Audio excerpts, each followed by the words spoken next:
Voei para dentro do navio mais versátil da Marinha dos EUA e fiquei a bordo. Não é um porta-aviões, um cruzador ou um submarino. É um navio que provavelmente você nunca ouviu falar.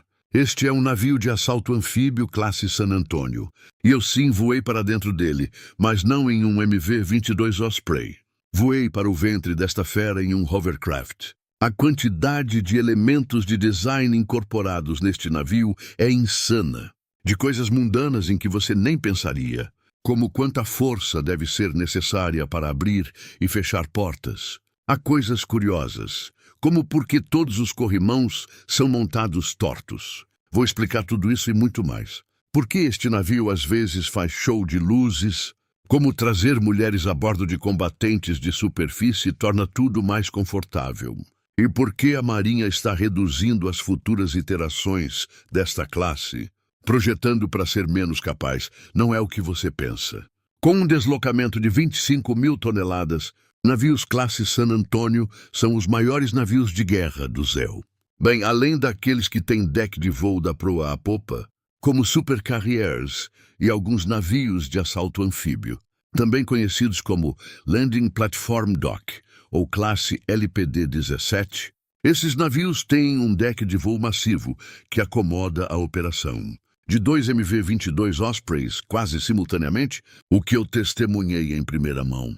Os Ospreys são muito barulhentos, então todos usavam protetores auriculares. O navio também transporta 1,2 milhão de litros de combustível de aviação, cerca de metade do volume de uma piscina olímpica. Falando em piscinas, outra característica-chave é o grande well deck, que pode abrigar 2 LCC hovercrafts, ou de uma Landing Craft Utility, também conhecida como LCU. Há múltiplos decks de veículos e mais de 3.500 metros quadrados de espaço para armazenar uma variedade de veículos de assalto anfíbio. Mas o navio específico em que estou é muito mais único, porque é feito de algo muito especial. 7,5 toneladas de aço dos escombros do World Trade Center foram derretidas e fundidas na proa do navio durante sua construção. Este é o USS New York, um navio batizado em homenagem às vítimas dos ataques de 11 de setembro. E para completar o círculo, o navio está navegando de Norfolk para Nova York para celebrar o Dia dos Veteranos, 2023. Uma das coisas realmente legais sobre esta classe é seu design furtivo. No radar, navios San Antonio parecem menores do que realmente são. Essa capacidade stealth se deve à inclinação predominante em todo o design do navio, começando com esses 2 mastros gigantes. Esses navios foram os primeiros a incorporar o sistema de mastro fechado avançado. 2 estruturas gigantes no meio do navio abrigam antenas de comunicação e radar, mantendo a seção cruzada de radar do navio ao mínimo. Na verdade, trouxemos um saco de pipoca a bordo para colocar dentro do mastro e ver se elas estourariam. Mas infelizmente não pudemos testar. Disseram que a radiação era poderosa demais lá dentro do mastro, mas nos garantiram que poderíamos fazer pipoca se pudéssemos entrar. As torres são feitas de materiais especiais, que permitem as próprias frequências de sensores do navio com perda muito baixa, enquanto refletem outras frequências. Mas note como cada lado do mastro é inclinado para cima. Dessa forma, quaisquer sinais externos que são refletidos saltam para cima, em vez de voltar direto, reduzindo a quantidade de sinais que receptores de radar captariam, o que minimiza a seção cruzada de radar do navio. Curiosamente, esse design inclinado para cima estava em todo o exterior do navio. Por exemplo, todas as portas internas são instaladas verticalmente como esperado, mas portas externas são todas inclinadas. Os corrimãos no perímetro do navio também são instalados em ângulo. Até os degraus nas escadas seguem o mesmo princípio. E claro, os lados do casco do navio não são exceção. Mudando do design exterior para o interior, o USS New York também é um museu flutuante. Esta placa de metal, que agora leva o nome do navio, foi resgatada das ruínas do World Trade Center e instalada no navio. USS New York e seus navios irmãos, USS Arlington e USS Somerset, são museus flutuantes que tem muitas referências à cidade de Nova York. E assim como os marines que carregam, esses navios são o canivete suíço da Marinha do Zequelwa.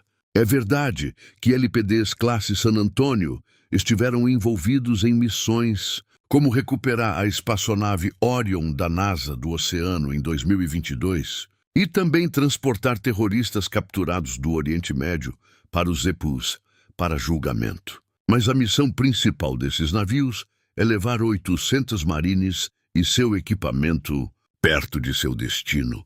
E então, transportá-los para a terra com a ajuda de embarcações de desembarque e várias aeronaves operadas pelo Corpo de Fuzileiros Navais. Também há 360 marinheiros a bordo que cuidam de tudo no navio.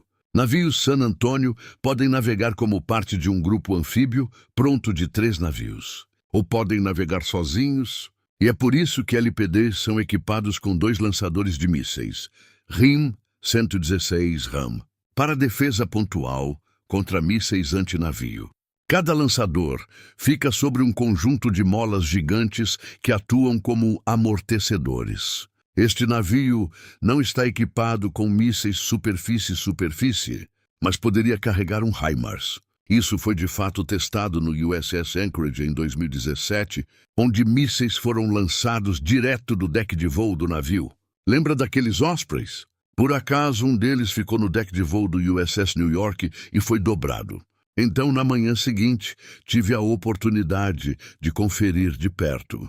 Sem qualquer carga a bordo, os Ospreys podem transportar 24 tropas de combate marines. Para isso servem esses assentos. Onde o Osprey realmente brilha é em assalto e extração vertical de longo alcance. É mais rápido e tem maior alcance que qualquer helicóptero militar existente e pode pairar, algo que aviões não conseguem. Mesmo que Ospreys possam voar horizontalmente, eles não podem pousar horizontalmente como um avião, porque as pás do rotor têm diâmetro de 11,6 metros, tão grandes que bateriam no chão antes do trem de pouso. Está vendo aquilo na ponta da pá? É uma luz LED que pode ser acesa à noite. Isso facilita ver o perímetro das pás enquanto giram. É puramente por segurança, o que é especialmente útil quando 2 Ospreys estão operando próximos neste deck de voo à noite. Dada a missão principal dos LPDs, há também recursos de design especificamente com Marines em mente. Há um hospital de 124 leitos de última geração a bordo, equipado com máquinas de raio-x e 2 salas de operação. LPDs têm hospitais muito maiores comparados a porta-aviões, e isso porque Marines têm risco muito maior de ferimentos devido à natureza do trabalho. Até as mesas de jantar no refeitório dos oficiais são grandes, então, se necessário, podem ser usadas como camas de hospital improvisadas.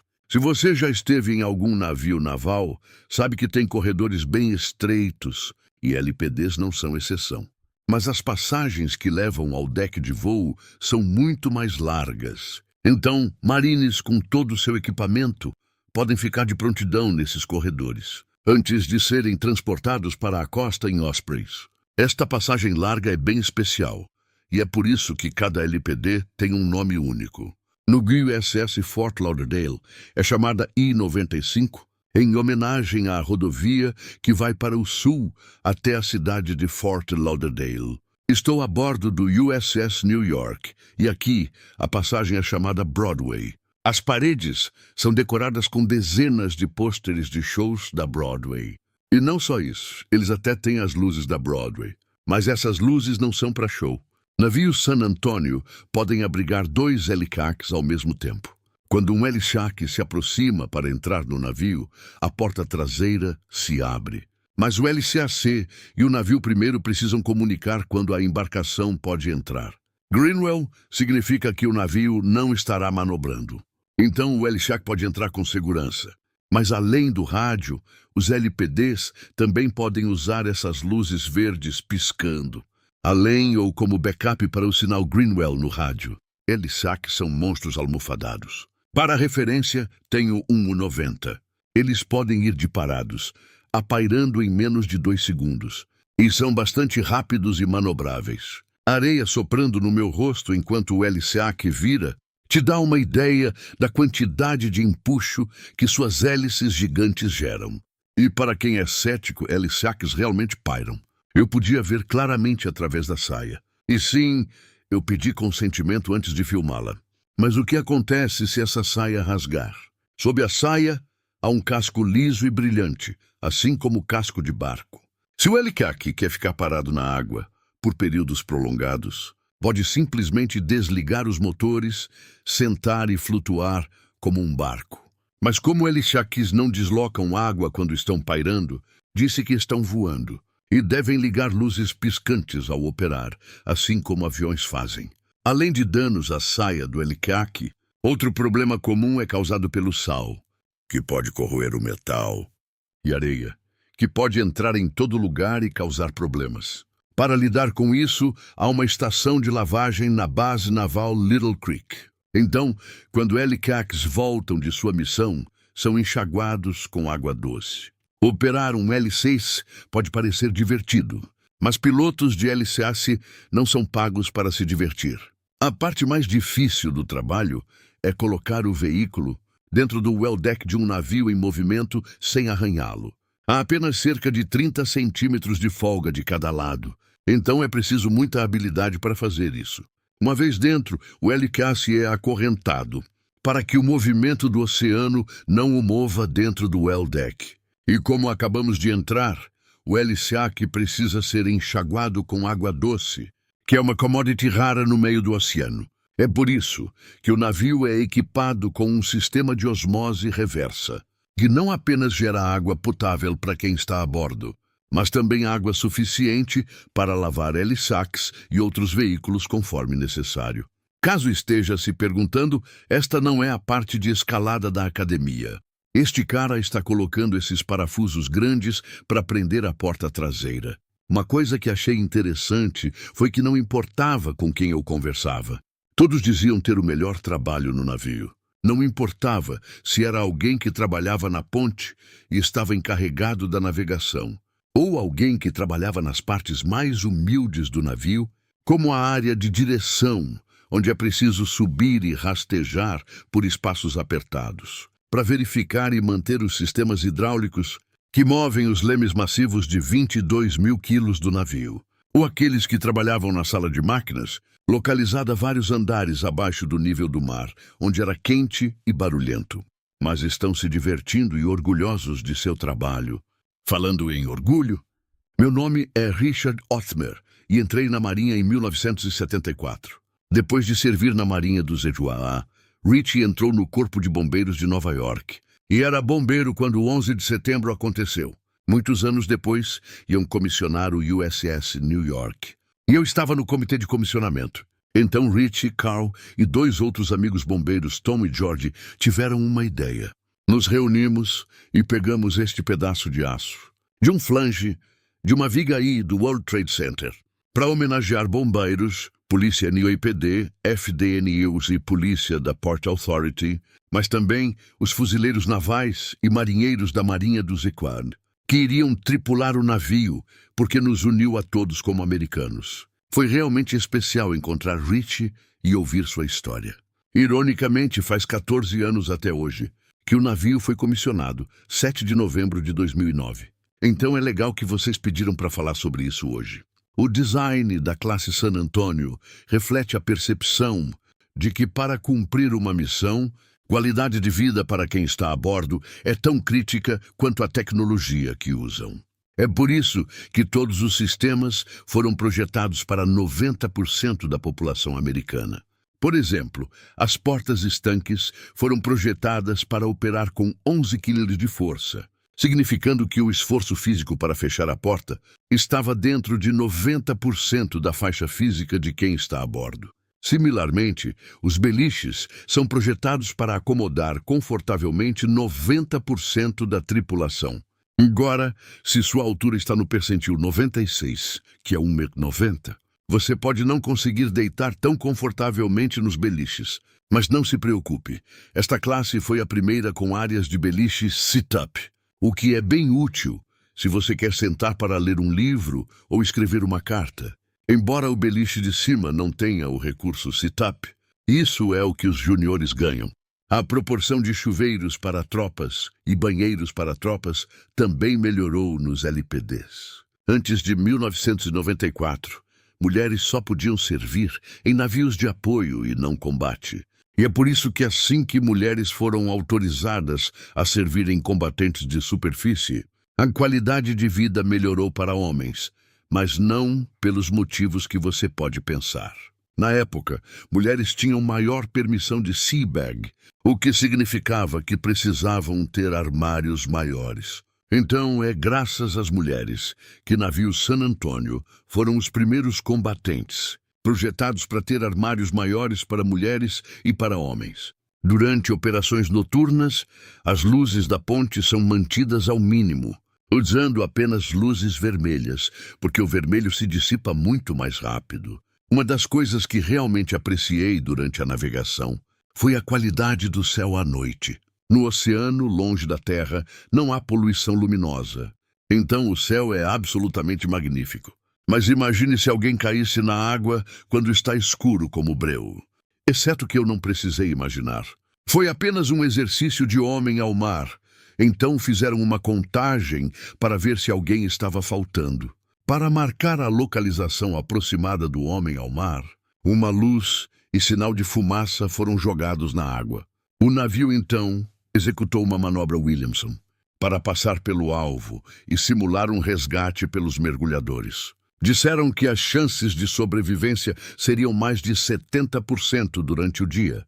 Mas à noite é outra história.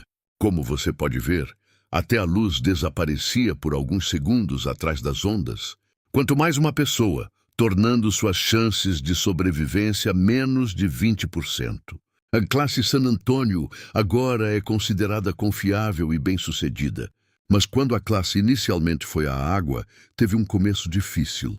Os primeiros 5 navios tinham problemas com motores, tubulações rachando e problemas com sistemas de armas, para citar alguns. Então, em 2008, a Marinha do Zé Iruara designou uma equipe para resolver esses problemas, o que levou 3 anos para resolver. Não foi até o 6º navio que o teste no mar passou sem falhas maiores. Conforme os problemas foram resolvidos, a Marinha reconheceu o potencial da classe e, na verdade, aumentou o número de navios encomendados de 11 para 13. Tudo ótimo, mas não explica por que a Marinha agora está construindo a segunda iteração desta classe, conhecida como Flight 2, para ser menos capaz e menos resistente que o Flight 1 original. Flight 2 é projetado para ser uma versão reduzida da classe San Antônio original, porque estaria substituindo navios mais antigos das classes Whitby Island e Harper's Ferry, ou LSDs. Em vez de projetar uma classe substituta para navios LSD do zero, e passar por todas as dores de identificar e corrigir problemas que inevitavelmente surgiriam, a Marinha do ZIL decidiu adotar uma abordagem diferente. A ideia era pegar a classe já madura de navio San Antônio e remover algumas das características high-end do design para fazer um caminhão anfíbio acessível. Construir um novo navio em um casco existente não é uma ideia nova. Cruzadores Ticonderoga foram construídos sobre casco de destroyer classe Spruance existente. Similarmente, múltiplos flights de destroyers Arleigh Burke foram construídos no mesmo casco. Algumas das características que foram eliminadas no design Flight 2 incluem substituir os icônicos mastros compostos fechados por tradicionais. Ter mastros fechados aumenta a área de vela do navio, significando que quando o navio viaja em ventos maiores que 15 nós, ele experimenta um efeito de torção, o que dificulta manter o curso quando viajando em velocidades mais baixas. Isso pode ser especialmente desafiador durante reabastecimento em movimento, onde a dificuldade do navio San Antônio em manter o curso é combinada com o efeito de sucção que todos os navios experimentam ao se mover em proximidade próxima a outro navio. Eles apenas têm que ser muito mais conservadores em sua abordagem. Além de substituir os mastros fechados no Flight 2, o hangar seria feito menor e o tamanho do hospital seria cortado pela metade.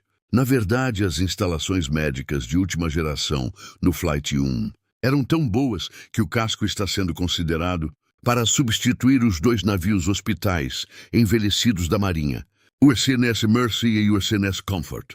O detalhe é que, mesmo após simplificar pesadamente o design, Flight 2 ainda seria mais capaz que os navios que vai substituir. A experiência de navegar no USS New York foi absolutamente incrível. Aprendi tanta coisa nova, mas estou curioso. O que você achou mais fascinante? Deixe um comentário. E se quiser ver mais vídeos como este, considere se inscrever.